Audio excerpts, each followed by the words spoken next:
கனடாவின் நிலைவரம் நிலைவரம் இல்லை நிலவரம் நிலவரமும் வருதில்லை அவ்வளோத்துக்கு குடலில் வாய் உளருது.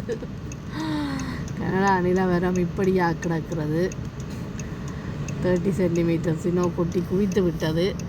ஸோ எத்தனை பேர் சேர்ந்து வலித்தாலும் நான் நினைக்கல இது இன்றைக்கு காரை விடலாமண்டு. இந்த மாதிரி எங்கே தூக்கி எறிகிறான் தெரியாமல் வந்து நிற்கிறான்.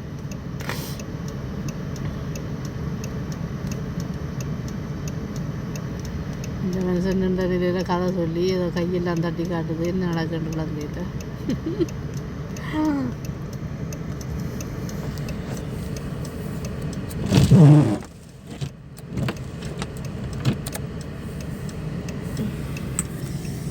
எல்லாரும் தங்கட இல்லையை மட்டும் பழிச்சிட்டு அதுக்குள்ளே காரை கொண்டே விட்டுருக்கணும்.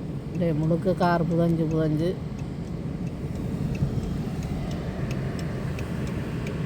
என்ன செய்யறான் பிற சார்ந்த ஏதோ ரோட்டுக்கெல்லாம் வலிக்கிறானோ. இடம் முதல் வீட்டுக்கு வலிக்கிறா. சறுக்கியெல்லாம் முடியாது.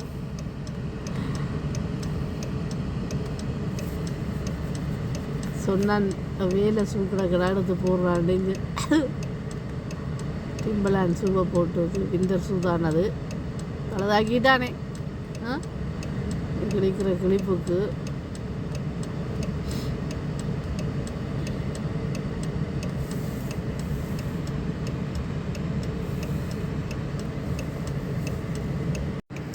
அதிலே எடுத்து அதிலே ஓடுறான். பின்ன குளிர் கூட்டிட்டோம்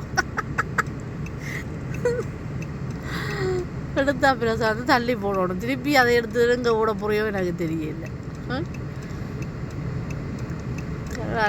பிறந்து வளர்ந்த புள்ள நீயே எப்படி செஞ்சா? இது தகுமா? இது அடுக்குமா? கொஞ்சம் காருக்கு வந்துடலான்டா. எனக்கு குளிர் இல்லைன்னு இப்போ எல்லாம் முறைக்க போகும்.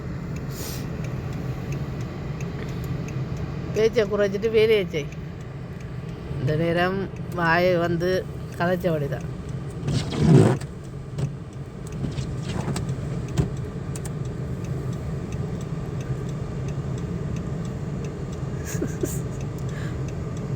போகிற வாரம் எல்லாருக்கும் கை காட்டி கொண்டு நிற்குது. யாராவது வந்து வலிச்சு விடுவாங்களான்ட்டு. அவங்களுக்கு ஒரு வேலை இல்லையா?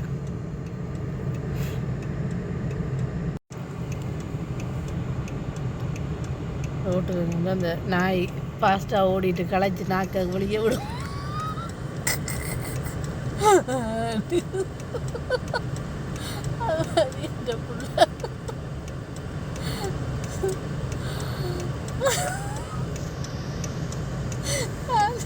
நான் காரை புரிஞ்சிட்டு காரை தள்ளி சடாரன்னு மூஞ்சி கூப்புற விழுந்து நேற்று என் மகன் விளைக்க நான் என்ன வர சொல்கிறேன். அதெல்லாம் நடக்கல. அது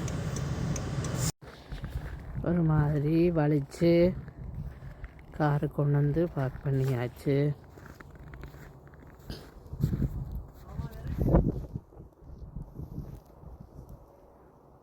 இந்த கார் எடுக்கிறேன்டா ரிவர்ஸில் எடுக்கலாம். நாங்கள் எடுக்கிறேன்டா எங்களை இதை ரிவர்ஸில் எடுக்கலாம்.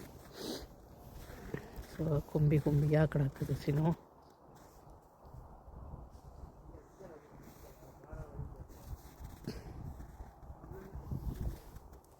ஸ்ரீலங்காவிலிருந்து வந்தாக்கள் வந்து இந்த சினோ ஸ்டோம் பார்க்கணுமெண்டவே இதோட வைக்க விருத்திருக்குன்னு நினைக்கிறேன். இதுதான் சினோ ஸ்டோம்.